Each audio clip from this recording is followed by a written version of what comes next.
Guys, আজকে আপনাদেরকে আমি আমার আম বাগানের আম দেখাবো। তো সর্বপ্রথমে গাছেরগুলো আপনাদেরকে দেখালামই। গাছের ডালে ডালে দেখতে পাচ্ছেন আম নাই বললেই চলে আর কি। এই যে এগুলানে আম নেই, তার একটাই কারণ, সেটা হচ্ছে যে এই যে আমগুলা খালি একবার দেখেন কতগুলো আম পড়ছে। এই দেখেন, দেখছেন?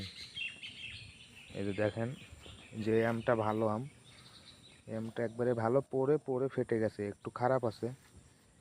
তারপরে ওই যে ওইদিকে দেখেন খালি আম আম হয়ে আছে। এই দেখেন, দেখেন, দেখছেন? চারিদিকে শুধু আম আর আম, আম আর আম। গাছে আম নেই, আম শেষ।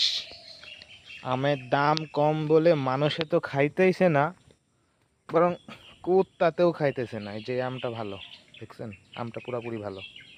এই যে এটা পড়ছে ফাটছে, এটাও পড়ছে আর ফাটছে, আর এগুলো সব পোষা। তো বাগানের এমন একটা অবস্থা, মনে হয় যে বাগানটা নিয়ে ভুল হয়েছে। আমগুলো দেখেন, এই আমটা ভালো, আমটা পড়ছে আর একবারে গেছে গা, ফাইটটা গেছে গা রে, ফাইটটা গেছে গা।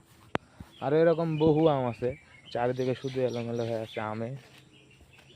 তো আমে মনে করেন যে এবার আম পুরাটাই লস প্রজেক্ট, একদম লস গেছে এবার। চারিদিকে শুধু আম আর আম, আম আর আম। আম তো মানুষেও খাইতেছে না, কুত্তাও খাইতেছে না।